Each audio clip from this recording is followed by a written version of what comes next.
A expressão, né, que relaciona a amplitude máxima da resposta com a amplitude máxima da força e a frequência da força, ela é desenvolvida, né, a partir, né, da equação da aplicação da expressão da força, né, harmônica na equação de movimento e da resposta esperada, né, da resposta esperada também na forma harmônica com a sua amplitude máxima a ser obtida. Né? Só um detalhe aqui atrás, né, é que o que acontece? Esse gráfico aqui, esses três gráficos, essas três curvas aqui são bem interessantes, no sentido que elas mostram, né, elas mostram a característica, né, da solução harmônica, né, a característica da solução particular e a característica da soma dessas duas soluções no tempo. Então, reparem que na medida que a força é aplicada, o sistema ele tende a começar a responder dessa maneira. E ele responderia dessa maneira caso a força não persistisse ali de forma harmônica. Mas o que acontece então é como se o sistema sentisse, né, o início da força aplicada, né, como se fosse, já que a gente está trabalhando com cosseno, como se fosse uma velocidade inicial. Então, se fosse uma velocidade inicial, o que ia acontecer? Ele ia vibrar, né, ele ia ser colocado para vibrar e ele ia amortecer, ele ia parar com o tempo. Mas como a força persiste, o cosseno persiste, então ele vai responder dessa forma aqui. Né? Então, o que acontece no início do movimento é essa regiãozinha aqui, que é a região, que é uma região que é uma curva meio deformada, porque é a soma, né, a soma de uma com a outra. Só que na medida que essa aqui vai morrendo, essa fica lá viva. Então, a resposta, ela toma cada vez mais a forma definitiva harmônica. Tá? Então, vamos ver a questão aqui da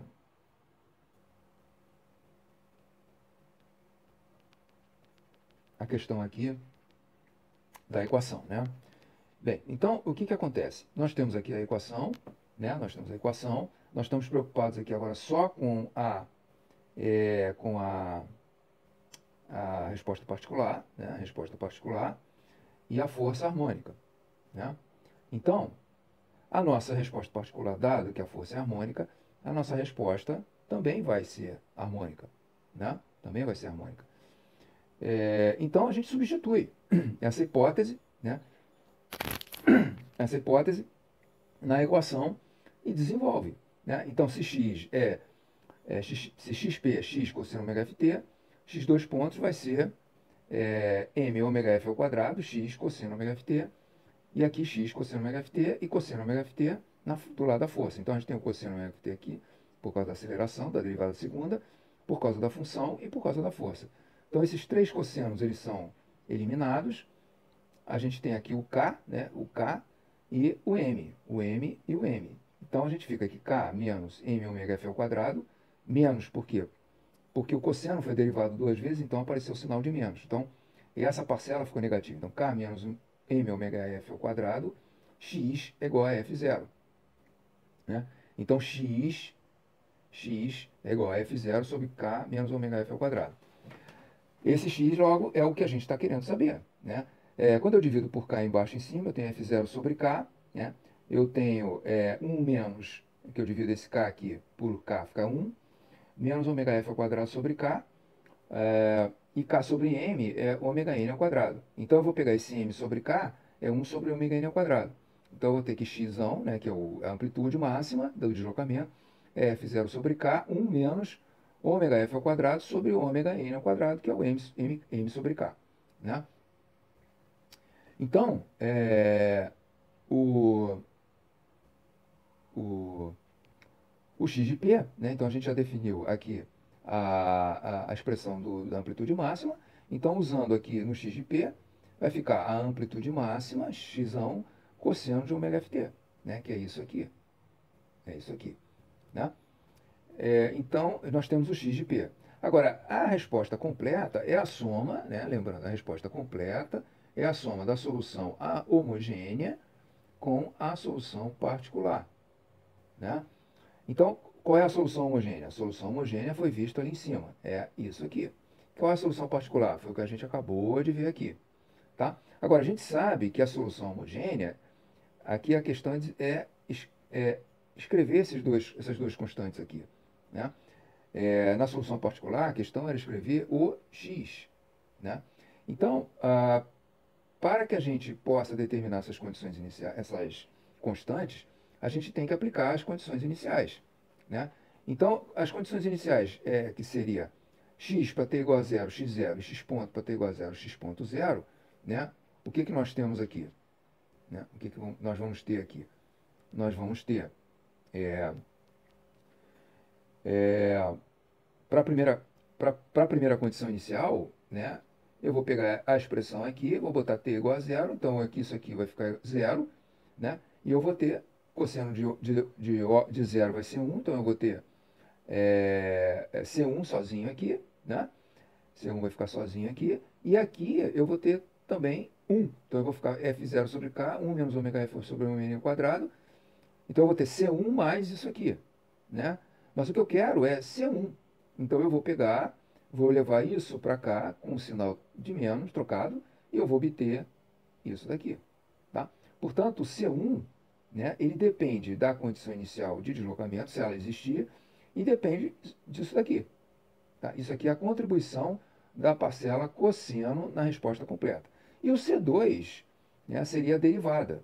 Né? Seria a derivada. Quando eu derivo tudo isso aqui em relação ao tempo, aqui eu vou ter seno, né? Menos seno, eu vou ter cosseno, e eu vou ter menos seno. Então, então é seno aqui e cosseno aqui. Quando eu boto t igual a zero, isso aqui vai ficar igual a zero, isso aqui vai ficar igual a zero, só vai sobrar do meio aqui, né? Que é exatamente o C2. Só que vai ser C2 de cosseno de zero, então vai ser C2 vezes 1. Logo, o x ponto de zero vai ser igual a C2, só que quando eu derivei o seno, né, quando eu derivei o seno de ômega nt, quando eu derivei, eu fiquei com ômega n cosseno de ômega nt, né, multiplicado por C2, e isso era o x ponto zero. Logo, o C2, né, então isso aqui é 1, né, que isso aqui vai ser zero, então C2 vai ser x ponto zero sobre ômega n, tá? Então, com isso, a gente obteve a expressão para o C1 e a expressão para o C2 da resposta para escrever a resposta completa x de t sendo igual a xh mais x de p. Bem, agora, então continuando aqui, né, nós fazemos o seguinte, nós vamos melhorar essa expressão, né? Nós vamos melhorar essa expressão aqui, por causa disso aqui, né? Então essa expressão está com essa fração no numerador. Mas essa fração, o que é essa fração? Essa fração, F0 sobre K, é força sobre rigidez. Força sobre rigidez é igual a deslocamento.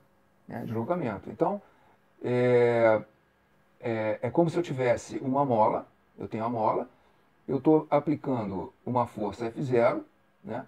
E eu estou deslocando a mola de X. Só que eu vou dar um nome aqui, eu já estou usando a letra X para outra coisa, para a resposta total. Então, eu vou, em vez de usar X, eu vou usar o delta e vou botar um zero aqui. Né? Um delta e um zero aqui. Por quê? Porque delta? Porque delta, ele representa, na verdade, a deformação estática, o deslocamento estático do sistema por causa da deformação estática da mola. E zero é para ficar de acordo com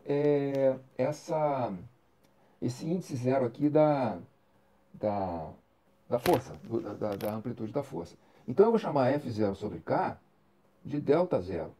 E aí isso é o deslocamento estático do sistema, caso fosse aplicada uma força estática de valor F0.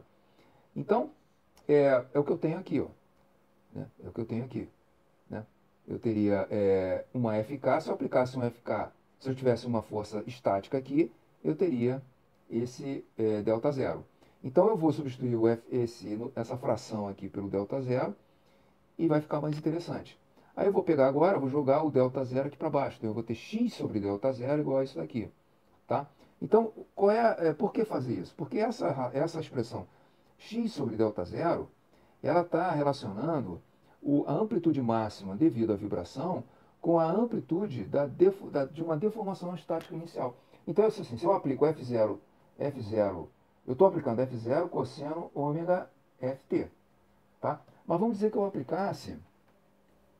Então, se eu estou aplicando F0 cosseno ômega Ft, eu vou ter, né, um x máximo. Mas se eu estou aplicando F0 pura, né, uma força estática pura, o que eu vou ter é um delta zero. Né? Eu não estou oscilando com a força. Então eu vou ter uma força estática, eu vou ter uma deformação estática. Então essa razão aqui, ela está me dizendo o seguinte: a deformação máxima dinâmica em relação à razão entre ela e por causa de uma força F0 cosseno ômega Ft, em relação a uma deformação estática, que seria somente devido a F0, ela é igual a 1 sobre 1 menos ômega F sobre ômega N ao quadrado. Tá? Aí eu vou pegar isso aqui, que também ainda está meio grande, né? Eu vou enxugar isso aqui, eu vou botar isso aqui mais magrinho, chamando isso aqui de uma letra. Então eu vou dizer que ômega F sobre ômega 0, ômega N, desculpa, um R. Eu vou chamar isso aqui de R. Logo, a minha expressão vai ficar x sobre delta zero é igual a 1 sobre 1 menos r ao quadrado. Tá? Então, o que acontece? Isso daqui, essa expressão aqui, ela depende do R. E o R, por sua vez, é a razão entre a frequência da força e a frequência natural do sistema. Então, quanto menor, né, for esse R, né, quer dizer, quanto menor não, quanto mais esse R, quer dizer, quanto menor for o R, é porque menor é a frequência da excitação. Então, se eu vou diminuindo a frequência da excitação até tornar ela zero, eu não tenho mais frequência. Então, se ela for zero, essa razão é zero e vai entrar um zero aqui. Então, vai ficar 1 sobre 1. Então, isso quer dizer o quê? Que a amplitude máxima do deslocamento é a própria deformação estática. Agora, se eu for no caminho ao contrário, se eu for aumentando isso daqui, né? Se eu for aumentando isso daqui. Então, se eu for aumentando, se eu for aumentando, antes de ir aumentando, se eu for na direção de 1, se eu for aumentando o R para ele ir tendendo para 1, o que vai acontecer? Esse denominador vai ficar cada vez menor. Até que quando R for igual a 1, ou seja, quando o ômega F igual a ômega N, né, o primeiro ômega F vai se aproximando de ômega N. Então isso faz com que x sobre delta zero comece a crescer. Mas quando é igual, o denominador vai ser zero. Logo, se o denominador vai ser zero, isso aqui vai para o infinito. Então a razão entre o deslocamento máximo e a deformação estática vai para o infinito. Ou seja, o sistema vai assumir amplitudes infinitas. E na outra situação, S1 menos 1 sobre 1 menos o R ao quadrado, se o R agora ele começa a crescer demais. Então, se ele começa a crescer demais, esse denominador ele começa a ficar grande. Então, o resultado começa a ficar pequeno.